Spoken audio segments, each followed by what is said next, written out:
반갑습니다.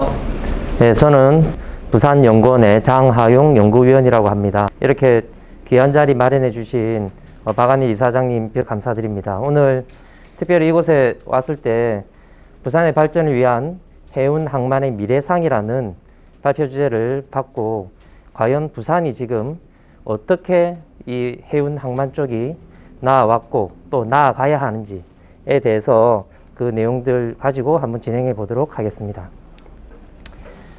주 내용은 이제 우리 해운항만이 과연 어떻게 흘러왔는지, 부산항이 어떠한 고민들이 있는지를 한번 좀 살펴볼 예정이고요. 그리고 우리 부산의 미래상은 결론적으로는 이 해운항만의 ICT와 또 입체화일 것 같습니다. 그래서 이 ICT 입체화에 대한 어떤 동향들을 같이 한번 볼 예정입니다. 그리고 지금 큰 이슈죠. 이 해운항만의 즉 해양의 자치권에 대해서 과연 어떻게 우리가 이것들을 접근해야 되는지 한번 같이 고민할 수 있는 시간을 가지도록 하겠습니다. 먼저 해운항만에 대한 부산의 역사입니다. 실제 우리 부산의 가장 큰 문제점은 뭐라고 생각하십니까? 여러 아마 부산의 문제점들이 있겠지만 또 이 문제점들을 보는 이유는 이 문제를 일으킨 원인이기도 하고 또 그것을 풀 수 있는 해결책이기도 합니다. 바로 이 인구 문제입니다. 우리 이사님도 다른 곳에서 많이 이야기하셨지만은 지속적으로 부산의 인구가 감소를 하고 있고요. 그리고 뭐 아시다시피 출생아 수는 계속해서 하락하고 있습니다. 이 내용은 다음 슬라이드에서 보다시피 결론적으로는 계속적으로 고령화가 되고 있고 그리고 부산의 청년들이 직업을 찾아서 수도권으로 또 타 지역으로 가는 겁니다. 즉 부산이 어떻게 보면 해운과 항만으로 인해서 발전을 했다면 지금 우리 부산의 모습들은 이 해운과 항만이 그러한 이 청년들에게 또 이 지역에게 어떠한 좋은 일자리 그리고 좋은 어떤 조건들을 제시해 주지 못한다라는 그런 우리의 고민들이 오늘 이 발표에 담겨 있다라고 생각하시면 좋겠습니다. 제가 이것들을 이제 한번 좀 항만을 먼저 중심으로 한번 정리를 해봤습니다. 그래서 우리 부산의 항만은 지속적으로 인프라는 확보를 했습니다. 그래서 보시는 바와 같이 2004년도에 부산항만공사가 설립이 되었고 인프라는 많이 늘었죠. 04년도에 20개이던 컨테이너 선적이 지금 40개에 달하는 아주 큰 규모를 갖췄습니다. 물론 이 과정 가운데서는 아시다시피 한진해운의 파산 나중에 조금 이야기 드리겠습니다. 그리고 이것을 해결하기 위한 또 여러 진흥공사와 같은 기관들이 만들어졌고요. 실제적으로 제가 좀 연구를 하다 보면 2006년도에 부산항 비전 2020이라는 연구를 한 적이 있습니다. 이 부산항 비전 2020에 실제적으로 제시되었던 그 당시 컨테이너 물동량이 2200만 TU였습니다. 예. 그래서 이 당시에는 우리가 과연 2200만 TU를 할 수 있을까라고 아마 조금 상당히 고민을 했을 겁니다. 그렇지만 우리 부산항은 실제적으로 작년도에 거의 맞게 이 2195만 TU의 어떤 물동량을 처리를 했습니다. 그러니까 거의 이 부분 맞았죠. 물론 선석은 이 당시에 52개의 선석을 만들어질 것이라고 예상을 했지만 실제 여기까지는 가지는 않았습니다만 뭐 아시다시피 엊그제 해수부에서 발표를 했습니다. 즉 제2신항을 이제 부산항 진해신항으로 이름을 명명하고 21개였던 것을 물론 조금 줄였습니다. 15개 선석으로 갖춘다라고는 했는데 어쨌든 지속적으로 인프라는 만들어지고 있습니다. 그런데 문제는 이겁니다. 결론적으로는 지금 이제 우리 부산항은 새로운 어떤 트랜스포메이션, 즉 혁신을 해야 되는 시기가 온 겁니다. 그 이전부터 우리는 늘 부가가치에 대한 이야기를 했었습니다. 그래서 이 부산항이 결론적으로는 이전에 생산성 중심의 이 부산항이었다면은 이후에는 가치 중심의 고부가 가치를 창출하는 항만으로 가야 되는 이슈가 있고 그것들을 하지 못했을 경우에는 다시금 이 침체가 될 수 있고요. 또 우리가 이것을 성공하게 되면 바로 재도약할 수 있는데 이것의 주요한 바로 키포인트가 오늘 말씀드리고자 하는 입체화와 ICT화 그리고 해양자치권과 관계된 여러 또 부산에 대한 미래에 대한 고민들입니다. 이 부산항은 실제적으로 제일 큰 고민은 결론적으로는 부가가치화에 대한 좀 실패에 있습니다. 그래서 그 당시 아까 앞쪽에서 보셨던 부산항 비전 2020에서 그 당시 우리 부산항의 비전을 이렇게 했습니다. 물류와 인류의 조화를 추구하는 21세기 종합항만의 실현으로 부가가치 창출 및 국가 경제를 활성화하겠다라는 어떤 그 목표를 가지고 있었습니다. 그런데 결론적으로 봤을 때는 이 다른 해외 항만과 비교했을 때 부산항의 부가가치액은 뭐 보시다시피 6조 원 조금 되는 그 정도 수준밖에 되지 않았고요. 그리고 여러 연관 산업의 경우에도 대부분 부가가치가 낮은 항만 및 지원 서비스에 집중되어 있고 실제 부가가치가 높은 항만 관련 산업이나 또 해운 지원 서비스에는 그렇게 많이 창출을 하지 못했던 그런 숙제가 있습니다. 이것이 결론적으로는 우리 부산항이 향후에 나아가야 할 방향은 부가가치화다라고 정의를 내릴 수가 있겠습니다. 해운산업도 마찬가지입니다. 아까 제가 말씀드렸다시피 이 해운산업은 결론적으로는 전 세계적으로는 보시다시피 계속적으로 선봉량이 늘어나고 있고요. 컨테이너 선봉량을. 그리고 이것은 대부분 탑 20개에 되는 그런 선사들이 주도하고 있다는 것을 우리 이 그래프를 통해서 알 수 있습니다. 우리나라의 경우에는 결론적으로는 보시다시피 선봉량을 유지하다가 아시다시피 2017년도에 한진해운 파산으로 인해서 40만 TU 선봉량까지 떨어졌고 지금은 해운재건 5년의 계획을 통해서 지금 65만 TU까지 조금 회복을 했지만 아직 이전에 그런 곳까지 나아가는 데까지는 아직까지 조금 많이 부족한 상태입니다. 아울러 이러한 그 해운 항만의 영향이 과연 부산에 어떤 영향을 미쳤는가라는 것은 바로 이 통계에서 알 수 있습니다. 이 통계는 우리 부산시가 매년 수행하고 있는 부산시 해양산업조사에 대한 일부분을 제가 특별히 가져왔습니다. 지금 최신 자료는 2018년도 자료입니다. 아직 2019년도 자료는 바로 조사는 되었는데 아직 공포가 되지 않은 상태입니다. 아시다시피 2016년, 17년을 오면서 한진해운이 바로 파산을 했고 그것이 부산에 어떤 영향이 있었는지에 대해서는 우리가 솔직히 이렇게 공개된 어떤 강연에서는 거의 제가 봤을 때는 최초로 이야기를 하는 내용입니다. 내용은 단순합니다. 전체적으로 해양산업은 그 사업대 수는 지속적으로 늘어났습니다. 그런데 이 늘어난 것은 해운항만 쪽이 아니라 해양관광 쪽이었습니다. 그리고 종사자 수도 10년간 이렇게 보면 지속적으로 늘어나고 있죠. 그래서 해운항만이 아닌 다른 어떤 관광 그리고 뭐 조선도 많이 어려웠었으니까요. 그 외에 어떤 서비스업 쪽으로 종사자 수가 많이 늘어났지만 실제적으로 이 해운항만 물류 부분만 이렇게 보게 되면 이 2017년에서 2018년도로 넘어오면서 이 해운항만 부분에 한 1,600명이 넘는 사람이 바로 줄어들었다라는 통계를 알 수가 있습니다. 이것은 저희들도 지금 이것들을 조사하면서 상당히 놀랐고요. 또 이러한 것들은 결론적으로 누군가가 이렇게 이야기를 해서 그 문제를 찾아야 되는데 이것이 결론적으로 지금 2020년까지 그냥 왔고 아마 지금 이 2019년도 자료가 나오면 아마 더 이런 줄어드는 어떤 비중이 줄어드는 그런 모습들을 보일 가능성이 많습니다. 그런데 그에 비해서 사업체 수는 그렇게 줄지 않았습니다. 이것은 또 다른 해석은 뭐냐면 결론적으로는 이 종사자들이 여러 또 작은 1인, 2인의 어떤 소규모 어떤 사업체를 차렸다라는 그런 어떤 그 해석도 될 수가 있습니다. 그러니까 계속적으로 해운항만 물류 산업은 영세화되고 있고 또 이 줄어든 이 종사자들에 대한 어떤 전환들을 지금 심각하게 고민해야 되는 단계에 지금 우리가 있다라고 해석할 수 있겠습니다. 그렇지만 우리가 계속 좀 비관적으로 생각할 필요는 없을 것 같습니다.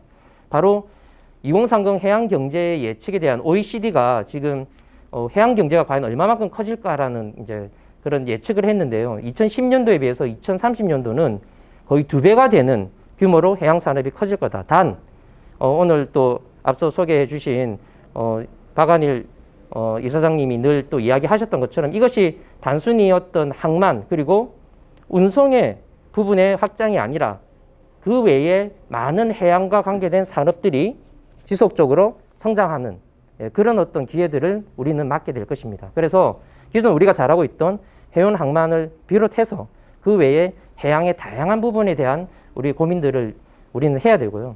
그리고 전 세계 교역량도 마찬가지입니다. 지속적으로 늘어나고 있고 우리 부산 지금 이 자료에서는 조금 잘못됐는데요. 부산 항만공사의 매출액도 10억 원입니다. 이 단위가. 그래서 지속적으로 이렇게 늘어나고 있고 물동량도 전 세계 교역량도 늘어나고 있습니다. 이러한 때에 우리가 부산이 어떠한 기회를 잡을 것인지에 대한 고민들이 바로 다음 장에서 나옵니다. 그래서 실제적으로 우리의 그 부산항의 미래는 바로 어떤 디지털화된 트랜스포메이션을 해야 되고요. 그리고 항만의 첨단화, 입체화를 통해서 우리 부산항이 아까 말씀드렸다시피 고부화 가치화로 가야 된다라는 것이 오늘 주 미래상에 대한 핵심 포인트입니다.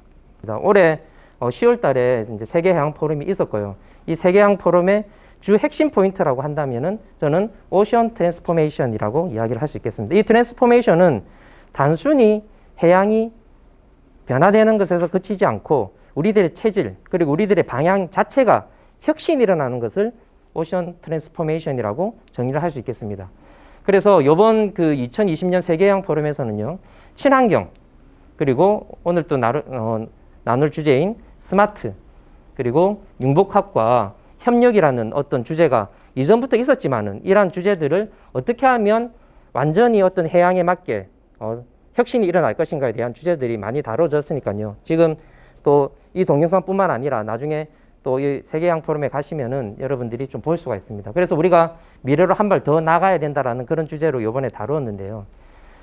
이런 그 트랜스포메이션을 이야기하는 이유는 바로 어떻게 보면 요 내용이 있습니다. 실제 우리 부산에 있는 해운과 항만 산업이 얼마만큼 디지털로 스마트하게 트랜스포메이션 되었을까라고 했을 때는 이게 2018년도 기준으로 해서 2019년도에 과기부에서 과연 우리 각 지역의 산업들이 전자상거래를 얼마나 이용하는지에 대한 조사를 한 적이 있습니다.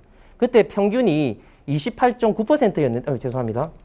28.9%였는데요. 이 우리 부산은 실제 우리 기업이 이용하는 전자상거래의 비율은 19.6%밖에 되지 않았습니다. 그러니까 기타 서울이나 경기도에 비해서 아주 작은 수, 지금 보시다시피 주황색 부분이 전자상거래를 이용하는 비중입니다.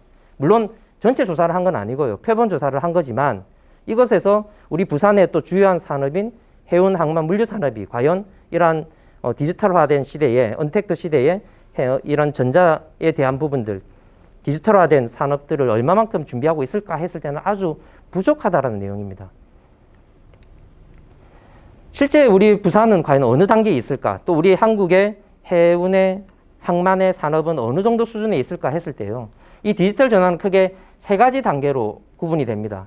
1990년대에 인프라가 깔릴 시대를 1단계, 2단계는 이제 실제적으로 이제 이커머스 시장이 생기고 비즈니스가 강화되는 시절이고요. 이제 2010년도부터는 실제적으로 아시다시피 아마존과 이베이와 또 여러 그런 이커머스 시장이 활성화되는 단계입니다. 그런데 우리 부산 또 우리 나라의 해운, 항만, 물류 산업들은 거의 많이 좁아야 한 1.5단계 정도 될 것 같습니다. 오늘 이거는 우리 이사장님과 우리 또 패널 오신 이영경 실장님께서 아마 조금 이야기해 주실 건데요. 실제적으로 우리는 4차 산업혁명을 이야기하지만 우리들의 지금 현재 수준은 너무나 낮다라는 거죠. 그래서 그것에 맞는 실제적인 어떤 전략과 정책적인 지원이 필요하고 거기에 대한 여러 가지 제안들도 실제적으로 우리 오늘 이 주제에서 좀 다룰 내용입니다. 실제 이 트랜스포메이션은 우리가 생각하는 것처럼 디지털화되는 거다라 해서 끝나는 것이 아닌 것 같습니다. 실제 4차 산업혁명은 기술적인 변화에 따라서 경제, 산업, 그 다음에 사회, 정치, 어떤 총체적인 변화를 이야기한다면 이 디지털 트랜스포메이션은 이 경제와 산업에 좀 집중되어 있다라고 좀 여러분들이 이해하시면 될 것 같고요. 실제 디지털 트랜스포메이션을 정의를 하면 디지털적인 모든 것으로 인해 발생하는 다양한 변화에 디지털 기반의 기업의 전략, 조직, 프로세스, 비즈니스 모델, 문화, 커뮤니케이션 시스템, 즉 어떤 기업의 모든 것입니다. 이 모든 것들을 어떻게 디지털화하게 바꾸느냐라는 거고요. 이것이 단순히 기술적인 것만으로 들어왔다고 해서 이게 해결이 되는 것이 아니다라는 것이 이 디지털 트랜스포메이션의 핵심적인 내용이었습니다. 이거를 하기 위해서는 다양한 전략들이 있는데요. 단순히 어떤 기술을 채용을 한다고 디지털 전환이 되지는 않습니다. 지금 이거는 보스턴 그룹에서 제시한 디지털 전환을 위한 여정, 어떻게 보면 상당히 문학적으로 표현을 했는데요. 한 기업이 디지털 전환을 하기 위해서는 단순히 기술만 들어오는 것이 아니고 어떤 교육을 시작으로 해서 평가를 이루게 되고요. 그 다음에 구체화하면서 어떤 실제적인 전략들을 수립을 하고 그리고 기술들을 또 비즈니스 모델들을 채용을 해서 실제적으로 계속적으로 지속적으로 사업을 할 수 있는 어떤 방향으로 나아가는 이런 어떤 아주 긴 전이라고 표현할 정도로 여정이다라는 것이 바로 이 내용의 주 핵심 내용이었습니다. 그래서 이런 부분들도 실제 우리 기업이 또 해운 항만 기업들이 디지털화하기가 어려운 이유이기도 합니다. 이 이제 ICT로 이제 넘어가는데요. 이 ICT에 대한 부분들도 오늘 요 연구를 하신 또 연구자분이 또 우리 이영애 실장님께서 나와 계시지만은 아주 다양한 니즈들이 있습니다. 그런 니즈들을 어떻게 하면 ICT라는 어떤 기술들을 통해서 풀어갈 것인가 라는 것이 바로 이 한 슬라이드에 나와 있고요. 이제 이런 것들도 우리 부산항이 결론적으로는 어떤 부가가치화된 그리고 경쟁력 있는 또 이것이 우리 부산에 어떻게 보면 기여할 수 있는 어떤 그런 항만으로 되는데 어떤 핵심적인 어떤 요소입니다. 과연 그러면 첨단화된 이 ICT가 왜 필요할까요? 물론 제가 조금 정리를 해봤지만 아주 다양한 이유들이 있습니다. 이런 여러 가지 이유들은 각국의 어떤 상황이나 어떤 그 필요들에 따라 다 다르겠지만 어쨌든 이러한 것들은 결론적으로 그 항만에 그리고 해운에 ICT에서 끝나는 것이 아니고 그 지역의 어떤 발전까지도 어떻게 보면 파급 효과가 있다는 것은 우리 많은 연구자들이 지금 보고 있는 내용입니다. 그런데 또 여러 가지 문제점들이 있습니다. 우리가 늘 이렇게 희망적으로 그리지만은 결론적으로는 어떤 ICT가 되고 자동화가 된다 했을 때는 이 사람에 대한 어떤 그 인력의 감소 그리고 인력의 어떤 전환이 필요한 그런 어떤 내용들이 오늘 또 여러 또 패널 분들이 아마 이야기해 주실 것 같은데요. 결론적으로는 미국에서 조사했는 것처럼 이 ICT가 되게 되면 자동화가 되게 되면 보통 선원의 89%, 물류 종사자의 79%, 즉 많은 어떤 해운 항만에 종사하는 종사자들이 봐도 자동화로 인해서 일자리가 없어지거나 전환이 된다라는 그런 내용입니다. 실제 지금 많은 어떤 이야기들이 있죠. 실제 해운에도 그렇고요, 항만에도 그렇고 이런 자동화, 바로 자율화된 선박이 생김으로써 이런 실직이 되는 것에 대한 어떤 고민들, 그리고 항만이 이미 지금 많이 좀 진행이 됐습니다. 그래서 이 스마트한 항만이 만약에 만들어졌을 경우에 과연 우리 일자리는 어떻게 될 것인지에 대한 고민들이 바로 이러한 여러 가지 분쟁들이 생기고 있는 상태고요. 이것은 어떤 당연한 결과입니다. 그래서 우리 해양의 어떤 정책의 부분들이 이러한 부분들을 과연 어떻게 잡아갈 것인지에 대한 고민들도 우리가 좀 함께 해야 되는 상황입니다. 그리고 이제 입체적인 어떤 해운 항만의 구축에 있어서는 이제 스마트화가 있습니다. 예. 그래서 뭐 세부적인 내용들은 지금 자세하게 말씀드리지는 않겠지만은 우리나라의 어떤 스마트화에 대한 어떤 전략들은 2019년도, 18년도에 이제 거의 시작이 되었고요. 그래서 근데 대부분의 어떤 고민들은 어떤 5G라는 우리나라의 강점을 활용을 해서 기술적인 부분에 좀 치우쳐 있는 게 조금 한계입니다. 그런데 이제 해외 지금 이제 싱가포르의 경우인데요. 이 싱가포르는 2015년도 이전부터 이러한 계획들을 수립을 했고, 물론 기술이 들어가 있지만은 어떤 비즈니스 모델 그리고 어떤 스마트화라고 하는 어떤 항만의 어떤 최적화에 대한 어떤 좀 고민들로 한 단계 더 나아갔습니다. 그러니까 바꿔 이야기하면 우리나라의 어떤 스마트화에 대한 고민들은 어떤 외국의 선진 항만에 비해서 아직 좀 많이 느립니다. 예, 그래서 그런 어떤 갭들을 우리가 어떻게 점핑을 해서 따라잡을 것인지 또 선도할 것에 대한 고민들도 우리가 지금 현재 하고 있는 상태입니다. 그리고 여기에 덧붙여서 어떤 복합화된 어떤 입체적인 해운 항만을 만드는 것에 있어서 고민은 부산시는 이것을 어떤 동북아 물류 플랫폼이라는 어떤 주제를 가지고 지금 현재 이루어지고 있는 상태입니다.